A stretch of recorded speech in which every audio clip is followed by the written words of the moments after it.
Então, vamos começar com as questões. Então, hoje, praticamente, na banca, a gente tem uma divisão entre questões de cárie e questões de flúor, tá? Então, vamos começar. Questão 1. A cárie dental, é uma doença multifatorial. Os fatores que a ocasionam precisam integrar-se para que a doença se instale. São eles. Então, a gente já começa marcando aqui que é uma questão de 2003, tá? Anterior ao novo conceito de cárie dentária, que foi de 2015. Então, quando falar cárie é uma doença multifatorial e fatores que ocasionam, a gente está falando da tríade de Case, tá? E quais eram? Lembra? Vocês vão lembrar que vocês aprenderam, alguns de vocês, né? Os mais novos não, os mais novos já aprenderam a nova versão, mas quem já se formou há mais tempo vai lembrar desses círculos que falavam, né, que para ter cárie você precisava dessa intersecção dos fatores, que seria o hospedeiro, os micro-organismos, que hoje a gente sabe que são da nossa microbiota normal, e o substrato cariogênico, ou seja, a dieta. Nelbron foi lá e acrescentou o tempo e falava, não, precisa de tudo isso por um tempo. Então, qual é a resposta dessa questão? A resposta é hospedeiro, micro-organismo, tempo e o substrato, tá? Que é a famosa tríade de Case modificada por Nelbron, tá? Então, aqui a saliva, na verdade, ela faz parte do hospedeiro, aí o dente e saliva são o hospedeiro, né? Corresponde ao hospedeiro. Dente e saliva já são o hospedeiro, então dente e saliva aqui são os hospedeiros. Hospedeiro, micro-organismo, tempo e substrato, que é a nossa resposta certa, e a saliva aqui, que é, né, o hospedeiro, e o resíduo alimentar, que é o substrato. Então, a resposta correta é a resposta D, uma questão simplesinha que hoje dificilmente vai cair, mas algumas bancas, né, infelizmente ainda não estão atualizadas. Não é o caso da banca de hoje. Mas eu gosto de mostrar para vocês verem que há uma evolução das questões. Por isso que, quando vocês forem estudar, prestem muita atenção a que ano foi elaborada a questão, tá? É muito importante vocês observarem isso. E aqui eu vou mostrar, não adianta falar só, né? Ah, cai sífilis, mas você não mostra. Ó, Colombo, 2019. A incidência da sífilis tem aumentado nos últimos anos, sendo fundamental o conhecimento dessa infecção pelo cirurgião dentista. Com relação às manifestações dessa doença, assinale a alternativa correta. O que vocês respondem aqui? Vou dar um tempinho para vocês.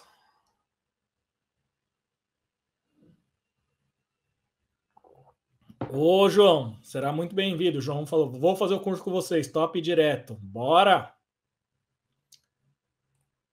Rogério, qual o valor do curso? Cenas do próximo capítulo. Daqui a pouco eu falo, tá, Rogério? Mas quem entrar nesse lançamento do curso vai ter um bom desconto, tá? Um ótimo desconto. Qual a resposta dessa questão aí, gente? Ó, já é da banca, tá? Por isso que eu tô dando a DDD. A DDD1 de hoje é sífilis. E eu tô mostrando, matando a cobra e mostrando o pau. Na sífilis congênita, a tríade de Hutchinson consiste na presença de incisivos semilunares e molares em amora, queratite parenquimatose, surdez labiríntica. Eu já estudei sífilis, Darcy, eu já vi alguma aula sua falando sobre sífilis. Parece que essa é a tríade de Hutchinson mesmo. Então, já deixa assinalado aí com uma possibilidade.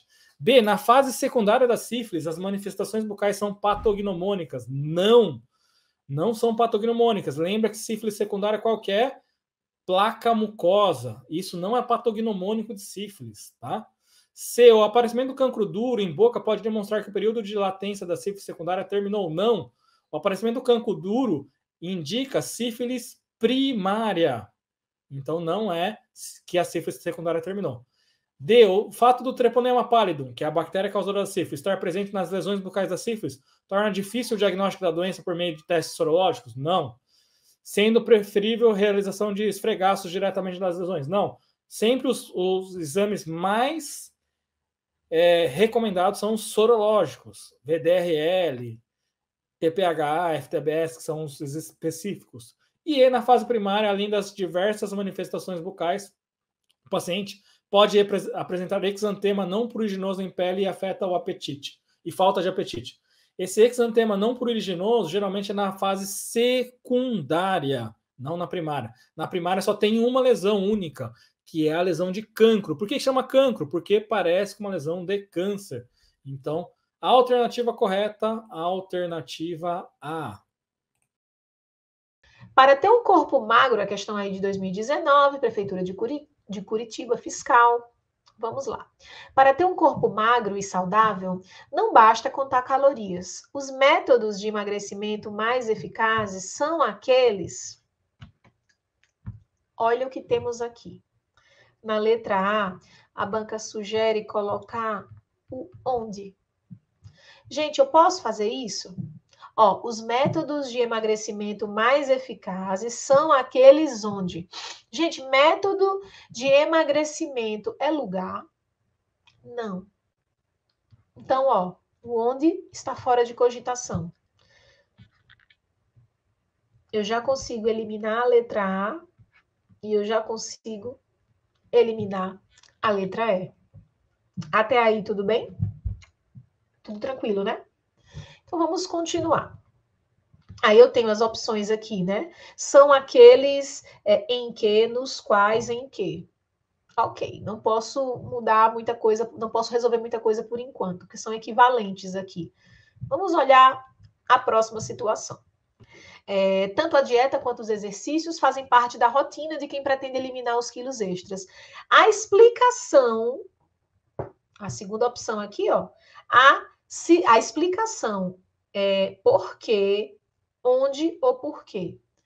Olha que legal. A explicação onde? A explicação onde? Ô, gente, explicação é lugar? Eu posso usar o onde para retomar a palavra explicação? Explicação é lugar? Não. Então, ó, essa minha letra C, que sugere o onde para cá, para a segunda lacuna, ó, ela já está fora. O onde não encaixa aqui. Estão acompanhando direitinho o raciocínio? Ó, o onde não rola, ok? Então, já era a minha letra C. Eu fui afunilando e cheguei a B e D. Só que olha que legal, eu já estou vendo que a banca sugere como última opção aqui, ó. A letra B diz que essa minha última lacuna é o onde. Então, vamos ver se é. A explicação, esse combo é mais vantajoso. Está no fato onde? Fato onde? Gente, fato é lugar? Fato é lugar?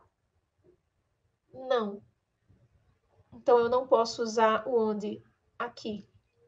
Se eu não posso usar o onde aqui, eu cheguei ao meu gabarito.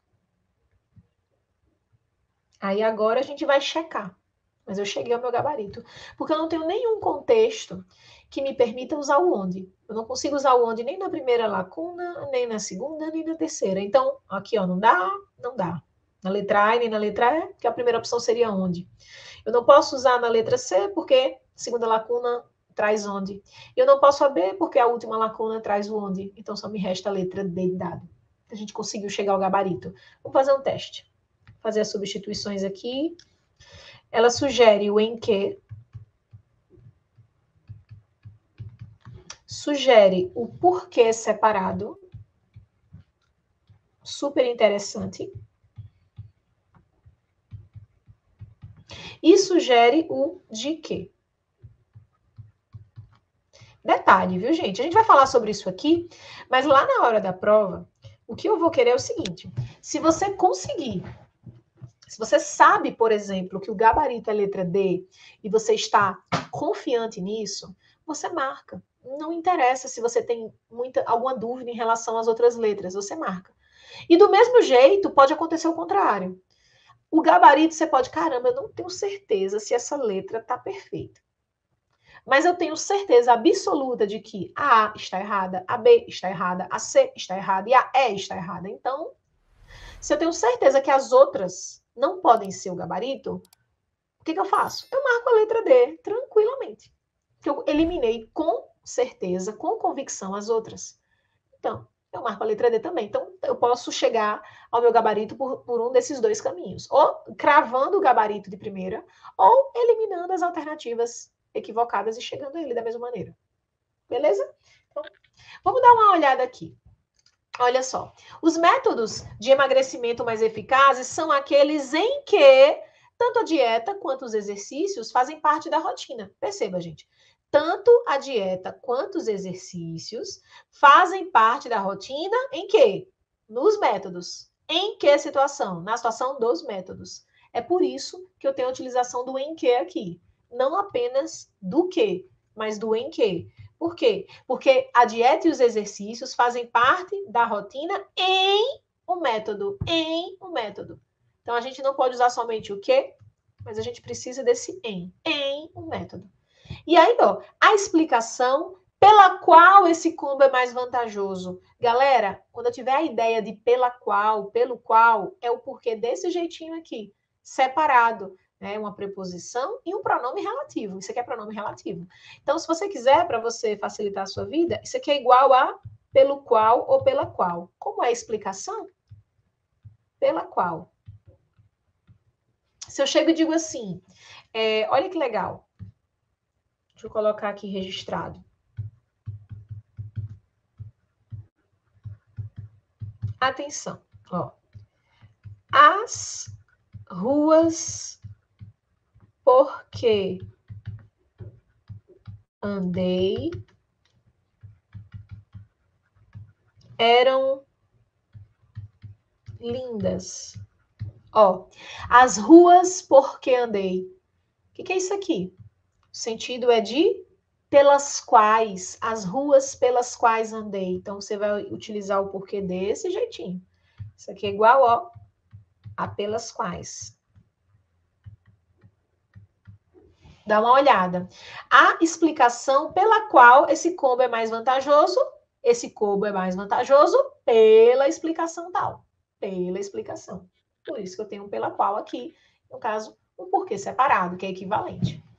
E aí, para fechar, ó, esse combo é mais vantajoso, está no fato de que ele promove uma melhora como um todo. Não só na balança, ele promove essa melhora, né? No fato, né? Então, é mais vantajoso estar no fato de que ele promove, fato de alguma coisa, fato de que ele promove uma melhora na saúde como um todo, e não só na balança. Eu tenho o uso da preposição de aqui, e aqui é porque ele promove alguma coisa no fato de algo, fato de alguma coisa. Essa palavra, né, essa expressão fato de alguma coisa, pede essa preposiçãozinha de. Aqui, gente, eu tenho o meu gabarito letra D de dado, e aí eu admito que algumas pessoas poderiam ter dificuldade em relação ao uso dessas preposições, mas a gente conseguiria chegar ao gabarito direitinho eliminando, né, e usando essa dica de que o onde só pode retomar lugar. E aí dizer para vocês que a banca, né, da UFPR, ela faz com frequência isso, ela traz muito o onde sendo utilizado para eliminar letras, né, o onde empregado de maneira inadequada. Você percebe o onde retomando, né, informações que não são lugares, então você consegue eliminar aquela letra, consegue saber que aquela não é o gabarito. Então ficar de olho nisso é uma dica valiosa, tá certo? Questão 2. Essa está com a letrinha menor porque é característica da banca, questões mais longas, tá? Onde põe várias afirmações para você dizer quais são as corretas e quais são as incorretas. Então, aqui, ó, também vamos marcar que é uma questão de 2003, tá? Então, ela fala o seguinte: cáries são patologias. Na verdade, hoje a cárie não são patologias. Hoje a gente fala doença cárie, tá? Esse termo já com S já é um termo incorreto. Mas cáries são patologias que podem se manifestar em crianças e adolescentes. As atividades preventivas pessoais têm muitas vezes êxito limitado. Devido a isso, e pelo fácil acesso que as escolas possuem a um grande número de jovens, ações preventivas têm sido realizadas. Com base no assunto, considere as seguintes afirmativas. E aí, eles te dão 4 afirmativas para você anotar o que é falso e verdadeiro. Levem a caneta na prova, uma caneta colorida, um lápis, para que vocês possam riscar, rabiscar, anotar todo o caderno de pergunta. Então, vamos lá. Afirmativa 1. O flúor na água de abastecimento, em uma concentração ótima, que oscila entre 0,7 a 1,2 ppm, de acordo com a temperatura média diária, constitui programa de prevenção mais apropriado. Essa já é uma questão que aborda cárie e aborda flúor, tá? Ela está abordando esses dois temas. Eu vou falar de flúor separadamente, mas a concentração na água de abastecimento é exatamente essa, tá? Varia de 0,7 a 1,2 ppm. No Brasil, a grande maioria das cidades recebe 0,7 ppm de flúor, porque nós somos um país tropical e a quantidade que vai ser colocada na água, ela é calculada pela média da temperatura diária. Então, pega a temperatura média, né? Na verdade, não é nem diária, é anual, que pega a temperatura média das cidades e é calculado pela ingestão de água. Então, cidades mais frias, pessoas tomam menos água. Cidades mais quentes, pessoas tomam mais água. Mas no Brasil, geralmente, é 0,7 ppm de flúor. E é um ótimo programa para prevenção de cárie. Então, a alternativa 1 está correta. Então, aqui pode ser, a gente já elimina a B, a gente já elimina a C, tá? Vamos continuar. 2. Em um programa escolar visando o controle de placa em massa, pode-se incluir a remoção escrupulosa de depósitos moles visíveis pela escovação sem dentifrício, tá? Essa é uma questão que eu vou abrir um adendo, tá? Você remover, né, o biofilme é muito importante, mas hoje a gente tem programas nas escolas que orientam a escovação supervisionada com dentifrício, tá? Então, já vou adiantar, a banca considera essa verdadeira, mas hoje, essa questão é mais antiga, hoje a gente utiliza dentifrício. Tem até depois uma questão na parte de flúor que fala justamente sobre isso, sobre essa escovação supervisionada com o uso de dentifrício, tá? Então, hoje, na atualidade, seria com dentifrício, tá? Com dentifrício fluoretado. Mas a banca que considerou certo porque é uma questão antiga, uma questão de 2003. Alternativa 3. Em programas preventivos, englobando grande quantidade de pessoas, como são os escolares, o incremento do uso do fio dental deve ser minorado em detrimento da escovação. Essa daqui eles colocaram como falso. Na verdade, a gente não tem que minorar o uso do fio dental, porém a escovação continua sendo a principal forma de controle do biofilme, tá? O uso de fio dental também é importante. Hoje tem alguns estudos avaliando a evidência científica se realmente ele é tão importante como a gente acredita. Eu acredito que sim, principalmente em dentes que têm contatos, né? O fio dental continua sendo importante, principalmente para a prevenção de cáries proximais, mas hoje existe um questionamento, tá? Aqui eles colocaram como falso, tudo bem? Mas também é uma questão que poderia ser reavaliada. Mas lembrando que é uma questão velha, de 2003. E a alternativa 4. Os agentes reveladores conseguem indicar a presença de placa, especialmente em níveis oclusais e incisais, e são elementos fundamentais em programas preventivos. Quando a gente faz programa preventivo, a gente não cora o biofilme, tá? Assim, e o uso de evidenciadores de placa, ele vai corar principalmente em face lisa, que é onde o paciente não vê, né? Em cervicais, em oclusais, às vezes o paciente consegue observar o biofilme acumulado. Ele indica principalmente, né, em níveis oclusais e face lisas, tá? E não em incisais. Então, essa daqui está errada. Então, essa resposta seria a resposta D, a 1 e 2 são verdadeiras, lembrando que a 2 e a 3 a gente tem observações por serem questões mais antigas, tá? Questão 10, de 2017. A cárie dentária é uma doença crônica caracterizada por um processo dinâmico nas estruturas mineralizadas dos dentes, com interação de vários fatores. Com base em conhecimento de cariologia, assinale a alternativa correta. Então, aqui, ó, 2017, né, já tinha mudado o conceito da cárie, mas atenção que às vezes leva um tempo para acontecer, tá? Não confundam lesão ativa e lesão inativa com a cárie, uma doença crônica. A cárie é sim uma doença crônica, ela vai acontecendo ao longo do tempo, tá? Não confundam com lesão cavitada. A gente está falando aqui de doença, tá? Então, correto. E sempre leia os enunciados, porque às vezes o enunciado de uma questão é a resposta de uma outra questão. Então, vocês têm que ficar bem atentos a isso, né? Porque às vezes você lê um enunciado e ele é a resposta de alguma outra questão, ou ele ajuda você a ver se algum item de outra questão é verdadeiro ou falso. Então, leiam com bastante atenção os enunciados. Então, vamos lá. Assinale a alternativa correta. Então, aqui ele quer saber qual é a correta. Pacientes que apresentam xerostomia têm menor propensão para o desenvolvimento da doença cárie. Se você tem xerostomia, você tem baixo fluxo salivar. Se você tem baixo fluxo salivar, você tem menor capacidade de tampão. Se você tem menor capacidade de tampão, logo o risco de cárie é maior e não menor. Então, aqui já está errada. Os micro-organismos responsáveis pela periodontite são os mesmos dos envolvidos na cárie dentária? Não, são micro-organismos diferentes, tá? Tem os micro-organismos que causam cárie e micro-organismos que causam periodontite. Então, errado. C. A experiência anterior de cárie dentária do indivíduo é considerada um fator protetivo para essa doença?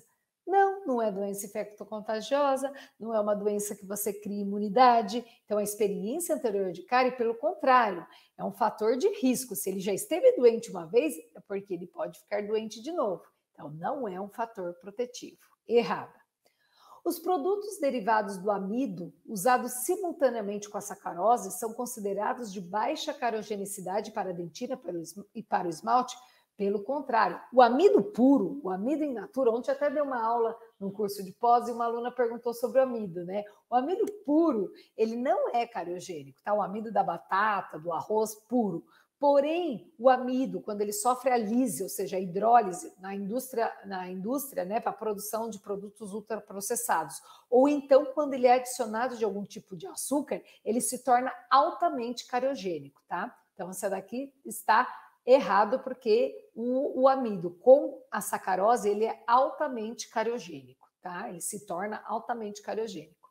E a E, né, só sobrou a alternativa E, né? Essa é a correta. A atividade cariogênica deve ser avaliada para que se estabeleça o tratamento adequado do paciente. Com certeza, né? Se é um paciente que tem muita atividade, você tem que ter um tratamento adequado para ele, você vai elaborar um plano preventivo, um plano para controlar essa doença. Então, corretíssima, uma questão de 2017 que já está super atual, não tenho nem o que questionar, tá? Então, correta a alternativa E.